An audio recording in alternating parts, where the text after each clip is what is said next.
I don't remember much, merely a fragment of a dream. This vision placed before me. For what cause? I realized the moment I fell into the fissure that the book would not be destroyed as I had planned. It continued falling into that starry expanse of which I had only a fleeting glimpse. I've tried to speculate where it might have landed, but I must admit that such conjecture is futile. Still, questions about whose hands might one day hold my myst book are unsettling to me. I know my apprehensions might never be allayed, and so I close, realizing that perhaps the ending has not yet been written. Who was that? Was it I? Why don't I remember anything before this? And what of that book? Myst, it was called.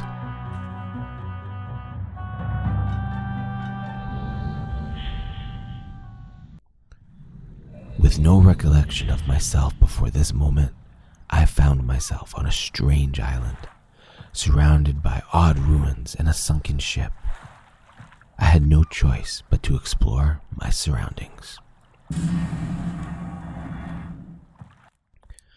I took the passage underground, and before me lay some type of well filled with holographic technology.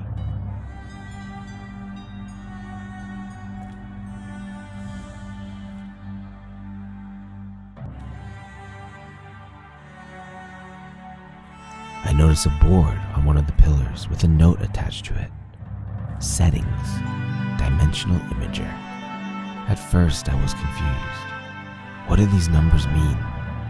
Then suddenly, the board slid away and I discovered some kind of digital input system. The number read 67. This was the same as one of the numbers on the note.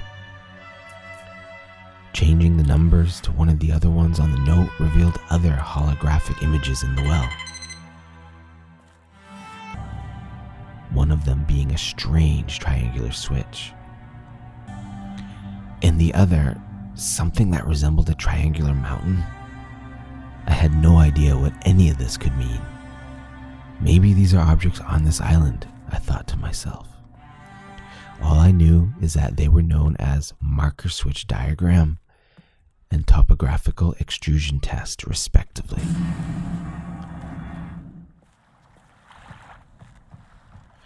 I left the underground bunker and began to survey my surroundings to see if I could notice anything similar to what I had seen on the holographic imager. That mountain up top could possibly be what is labeled as a topographical extrusion test, and here before me must be one of the marker switches. Flipping the switch seemed to do nothing at all, however. Rising out of the ground beyond the switch was a set of concrete stairs, which led to some massive gears as well as another switch. How is this here? And why? The other switch here, unsurprisingly, does nothing at all as well.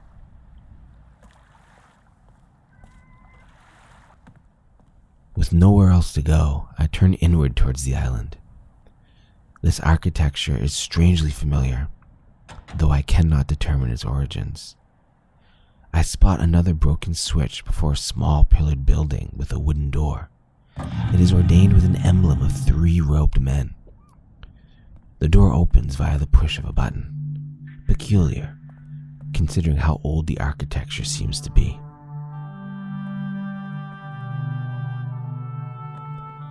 Once I enter the dome-shaped building, I begin to feel slightly uneasy. There is some strange instrumentation which also appears like it is designed to restrain a human. There is a small display in the front of the device with a lever and some buttons. It seems like it is designed for a user to enter its date of birth. I try to focus. Maybe I can use this to find some answers, to find out who I am and why I am here. I begin to enter some numbers that feel familiar to me, but I am not sure why. Is this my date of birth or a trick of the mind? I enter the digits and push the button in anticipation. The screen attempts to fizzle on, but ultimately I am denied retribution. Nothing about this makes sense. To save myself from further disappointment, I feverishly leave the abode in search of meaning elsewhere. As I take my leave, the door promptly closes behind me, almost as to mock me.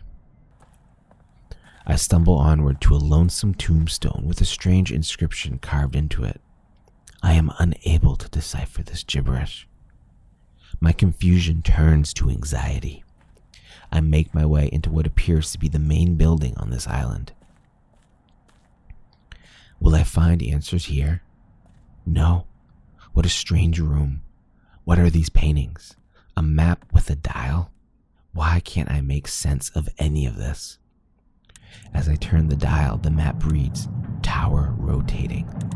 Really? Does this mean the giant tower protruding out of this very island is turning? This must be some kind of joke. I race outside to see if anything has changed. It is then, just before I turn to look up, that I discover a note sitting innocently on a rock that I passed by earlier. The note reads, "Catherine, I have left a message for you of utmost importance in our forechamber beside the dock. Enter the number of marker switches on this island into the imager to retrieve the message. Yours, Atris." Marker switches. Yes, those stupid levers that don't function. But how many of them are there? I must make sure I scour every inch of this island to find the correct number. Still without purpose, but not without intent, I begin to recount the whereabouts of all the switches I have seen thus far. Suddenly, I stop.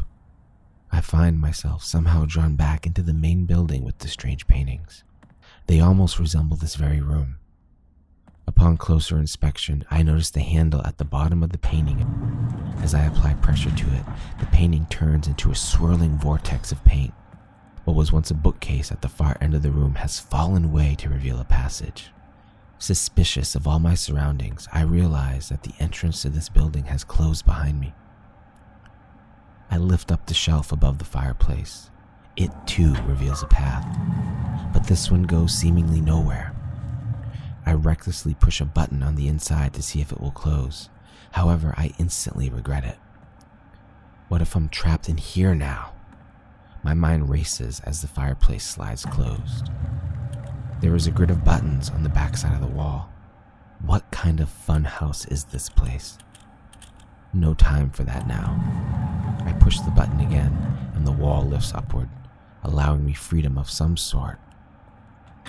I return to inspect the room that initially captured me and notice that the other painting on the adjacent wall resembles the entrance I used when I first entered. I pull on the lever and the swirling paint reveals my escape.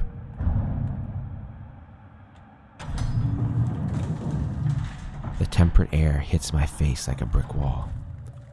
What else do we have here?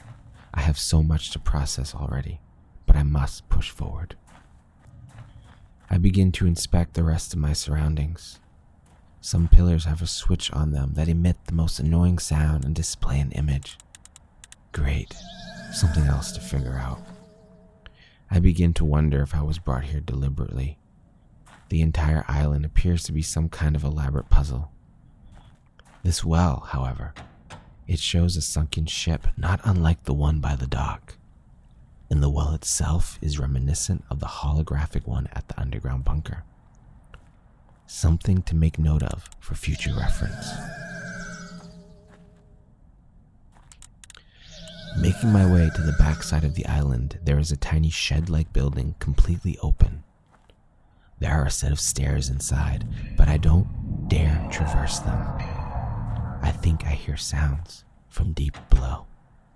Best to check elsewhere first.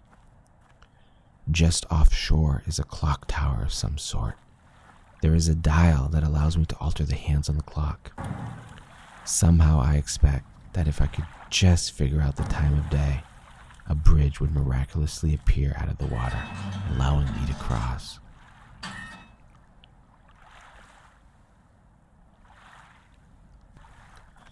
Around the corner is another shed-like abode, with yet another one of these switches. I've found a few more since I started searching, but haven't taken note of them all. This shed has a painting of a tree growing out of a hole on its wall, some kind of air compressor, and a safe box. At this point, I don't even try to make sense of this island. I turn the valve and the compressor springs to life.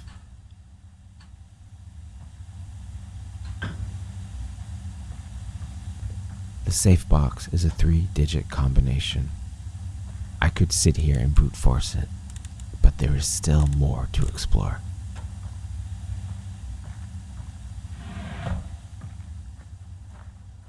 On the far side of this compressor building is a hill with some stairs that leads to a tree growing out of a hole.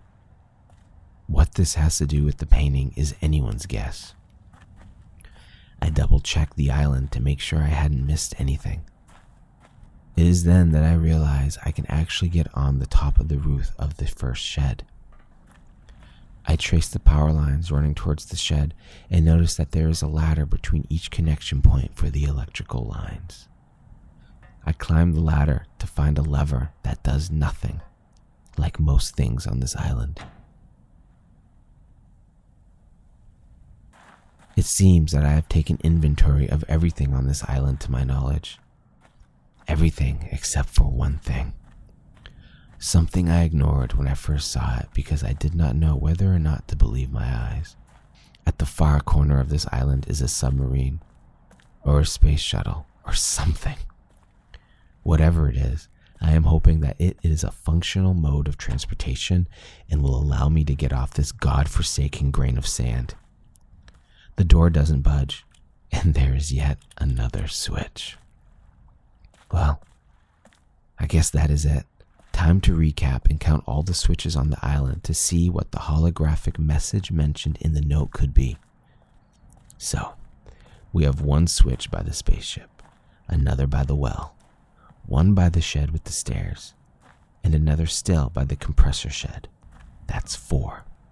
Then we have one by the strange building with the screen, one by the giant gears, and a final one down by the dock. That is 7 total. Alright, let's see this message. I go down into the bunker and enter the digit 07.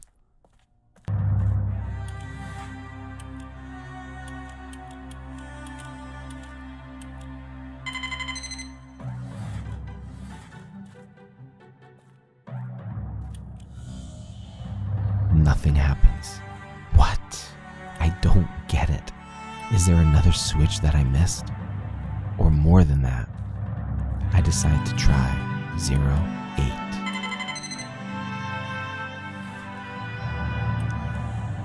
Catherine, my love, I have to leave quickly. Something terrible has happened. It's hard for me to believe. Most of my books have been destroyed. Catherine, it's one of our sons. I suspect Achenar, but I shouldn't leap to conclusions. I'll find him and Cirrus as well. I should have known not to have left my library unchecked for so long. Well, I've removed the remaining undamaged books from the library and placed them in the places of protection. You shouldn't have to use the books until I return, but if you've forgotten the access key, remember the tower rotation, and don't worry, Catherine. Everything will be fine. I'll see you shortly. And erase this message after you've viewed it, just to be safe.